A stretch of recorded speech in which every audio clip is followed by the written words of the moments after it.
बहुत बहुत स्वागत है टीवी मसाला में अविनाश एंड आज हम आपको घर से बाहर देख रहे हैं तो मैं डेफिनेटली जानना चाहूँगी घर के बाहर निकलने के बाद में एक वर्ड जो आपके दिमाग में आता है जब आपने ये डिसाइड किया था कि आपको बिग बॉस हाउस में जाना घर के बाहर निकलते ही एक वर्ड जो मेरे दिमाग में आया वो था बस शांति। क्योंकि उस घर में ऐसी फीलिंग आती है, क्योंकि अगर आपके, चलो मेरे तो बहुत अच्छे रिश्ते बने उस घर के अंदर, बट अगर किसी इंसान का वहाँ अच्छा रिश्ता ना बने, जो दर बदर भटकता रहे, कभी यहाँ ब्रेकअप हो जाए, कभी वहाँ ब्रेकअप हो जाए, कभी इसके साथ टूट जाए, कभी उसके साथ टूट जाए, उसकी हालत बहुत ख़राब हो जाएगी अंदर, क्योंकि वो घर फिर काटने को आता है। क्योंकि मैं तो ऐसा हुई नहीं जो मैं बिना रिश्तों के जी पाऊँ, कि मैं just for the sake of talking मैं किसी के साथ भी बैठ जाऊँ और किसी के साथ भी टाइम पास कर लूँ, मुझसे वो हो ही नहीं पाएगा। और कहीं ना कहीं आपने वो देखा भी होगा कि मैं ज़्यादा इधर उधर बैठता नहीं था, मैं सिर्फ अपने लोगों के साथ ही बैठा हुआ दिखाऊंगा। और मुझे वो बोलते भी थे ये तो यहीं बैठता है, तो मैंने कहा हाँ ठीक है, मैं यहीं बैठता हूँ, आप लोगों की मर्जी, आपको जो कहना है कहो। बट देन उस रिश्ते में जिया के साथ में आपका रिश्ता काफ़ी अप्स एंड डाउन्स वाला रहा क्योंकि काफ़ी फ्लक्चुएशन देखा है हमने कभी दोस्ती कभी टकरार कभी दोस्ती कभी टकरार was it always from Jiya's side यार पहले एक बार मैंने नॉमिनेट किया, आपने नॉमिनेट किया, उसके बाद सब सुलह हो गई और उसके बाद मैंने कहा I am all in now. तो एक बार जब मैं ऑल इन हूँ तो मैं ऑल इन हूँ। उसके बाद मैंने हर टास्क में जिया को सपोर्ट किया, पहले से लेकर एंड तक। अगर जिया लो भी होती थी तो भी मैं उसे सपोर्ट करता था, उसे मोटिवेट करता था कि क्यों सोच रही है ऐसा, कभी अपनी मॉम को मिस करती थी। वो एंड में अपना, जिया ने अपना गेम बदलने का सोचा और उसका क्या दिमाग चला वो वही जाने। उसने बोला उसे सेल्फिश तरीके से खेलना है, तो मैंने ठीक है तू ऐसा खेल, अभी मैं उसमें कुछ बोल नहीं सकता, तेरे को जैसा खेलना है तू खेल। बट जिया ने मुझे एंड में ये तो समझाया कि अगर वो अपने सेल्फिश मोटिव पे खेलने को आई तो वो कहीं ना कहीं अपने दोस्तों को सेकंड प्रायोरिटी देगी, क्योंकि ये जो दिखा वो उनकी ही पर्सनालिटी का ट्रेड दिखा ना मुझे। तो अगर कहीं भी निजी ज़िंदगी में भी अगर उन्हें सेल्फिश बनना पड़ेगा तो वो अपने बारे में पहले सोचेगी, उसके बाद अपने दोस्तों के बारे में सोचेगी। तो मैंने बोला बस फिर ये चीज़ ने तो मुझे दुख पहुंचाया है, और जो भी अच्छे सुहाने वर्ड्स में मैंने हमारी कहानी लिखी थी वो मैंने पूरी इरेज कर दी। तो ना कुछ पॉजिटिव है अब, ना कुछ नेगेटिव है। सिंस जिया घर से बाहर निकल चुकी हैं तो कुछ बातचीत वगैरह आपकी हुई बिकॉज़ लास्ट जब टास्क हुआ था जहाँ पे आपने कहा था कि मैं जिया से घर से बाहर नहीं मिलना चाहूँगा कभी और उनकी फ़ोटो को वैनिश किया था तो उसके बाद में जिया ने कहा था मैं तुमको अभी भी फ्रेंड कंसिडर करती हूँ तो घर से अब जब वो बाहर आ गई हैं तो क्या उन्होंने आपसे कांटेक्ट किया? नहीं, मुझे अभी तक कोई मैसेज नहीं आया है जिया का। और जबकि मैं और फलक कल रात को ही बात कर रहे थे कि उसने मुझसे पूछा था को जिया का कोई मैसेज आया, मैंने बोला नहीं आया है। मैंने बोला तू अपना डीएम चेक कर, हो सकता है उसने देखो इंस्टा पे मैसेज किया हो। तो उसने बोला मैंने कर लिया पहले ही, कोई मैसेज नहीं आया है। तो कहीं ना कहीं मुझसे ज़्यादा सरप्राइज तो फलक है, क्योंकि फलक को ऐसा लग रहा था कि वो बाहर निकलते ही सबसे पहले फलक को मैसेज करेगी, क्योंकि वो शो में भी फलक फलक करके मिस करती हुई आई उसको। और चलो ठीक है, उसका मेरे साथ कलेश हो गया, बट फलक मेरे ख्याल से एक्सपेक्ट कर रही थी। और मेरा, जब मैं ये सोच चुका हूँ कि अब मुझे कोई फ़र्क नहीं पड़ता, तो अब मुझे एक्चुअली कोई फ़र्क नहीं पड़ता। अगर जिया को रखना होगा कनेक्शन, जैसा वो ट्रूली बोली कि मैं तो आऊँगी ही आऊँगी, मैं तो तेरे पीछे पड़ी ही रहूँगी, तेरे को जो करना है कर, तो वो आएगी। अविनाश आपके घर के अंदर जाने से पहले you were already into headlines to have a breakup with Palak. मैं आपसे ये जानना चाहूँगी वर यू अवेयर कि पलक भी इस शो का हिस्सा होने वाली है? मैं घर में जाने के 18 महीने पहले हेडलाइंस में आया था जब हमारा ब्रेकअप हुआ था। हाँ, मैं बिल्कुल अवेयर था कि पलक अंदर आने वाली है, तो मुझे उससे कोई फ़र्क नहीं पड़ता।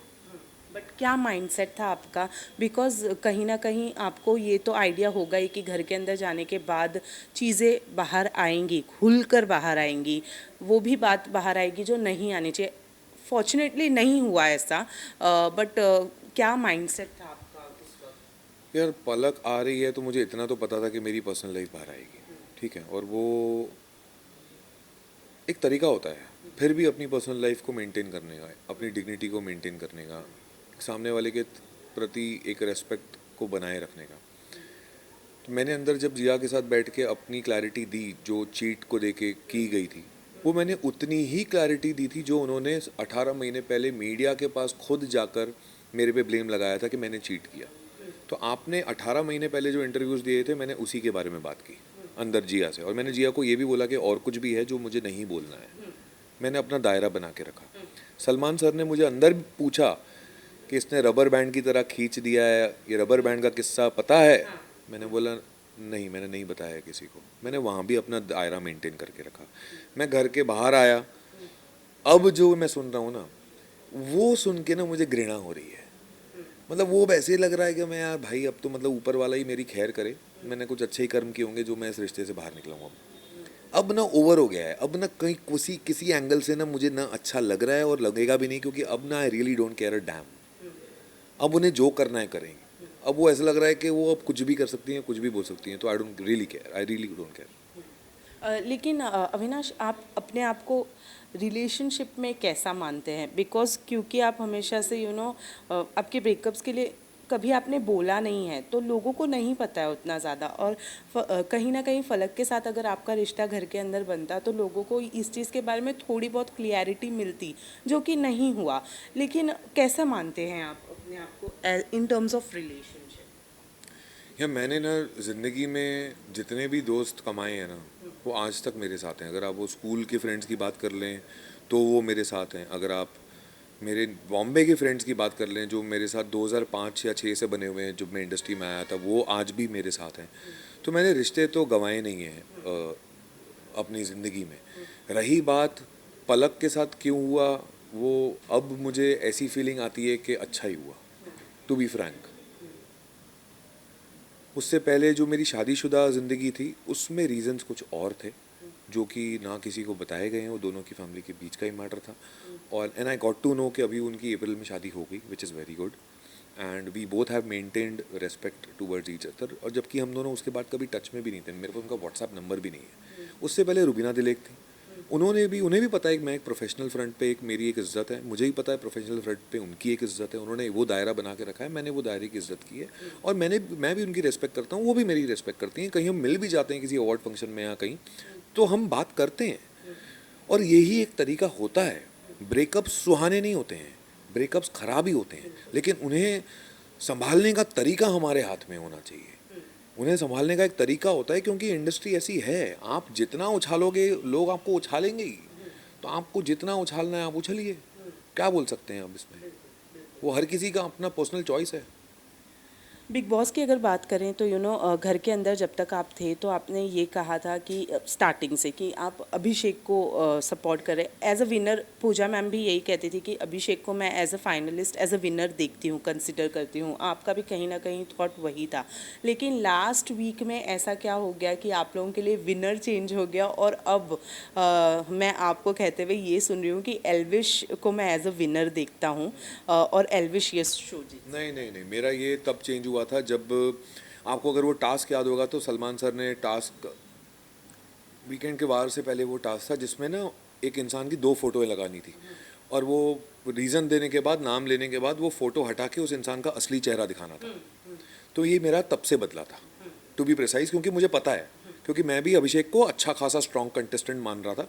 लेकिन एक पॉइंट पे आके ना मुझे ऐसा लग रहा था कि उसकी समझदारी ना बहुत ही शैलो है, वो एक हद तक ही समझ सकता है, उसके बियॉन्ड समझ नहीं पाएगा।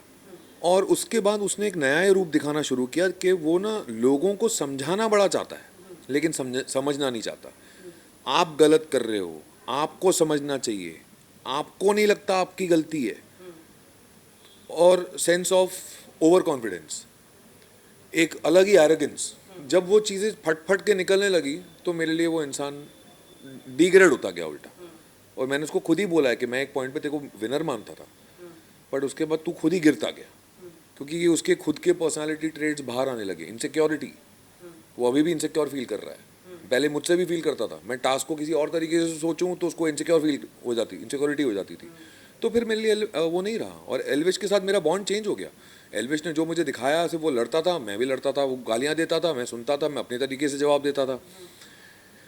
एंड में जब मैंने एल्विश को एक दिन बुलाया, मिला, मेरे को तेरे से बात करनी है, मेरे को तेरा पॉइंट ऑफ व्यू समझना है कि तू ये करता क्यों है, तो वो बंदा मान गया कि मेरे में एंगर इशूज़ है, बोलता है। मेरे को 2 सेकंड में गुस्सा आता है, और फिर खुद ही आके सॉरी बोल रहा है, फिर खुद ही ऐसे बोलता है अच्छा ठीक है मार लो। तो मेरे को लगा कि ये तो बहुत जेन्युइन बंदा है यार, जो इंसान माफ़ी मांग सकता है उसमें ईगो नहीं होगा। अभिषेक ने कभी ज़िंदगी में माफ़ी नहीं मांगी, और उसने मांगी भी तो उसकी मम्मी ने बोला था इसलिए उसने माफ़ी मांगी, और नेक्स्ट डे वापस वो छत्तीस और गधा बोल के उसने सब खत्म कर दिया था। तो वैसी माफ़ी किस काम की? एल्विश ने माफ़ी मांगी और उसने बोला मैं कोशिश करूँगा कि मुझे वैसा वापस गुस्सा ना आए। तो वो इंसान मुझे बहुत ही समझदार दिखा, इसलिए मैंने ये कहना शुरू कर दिया कि नहीं, आई लाइक एल्विश।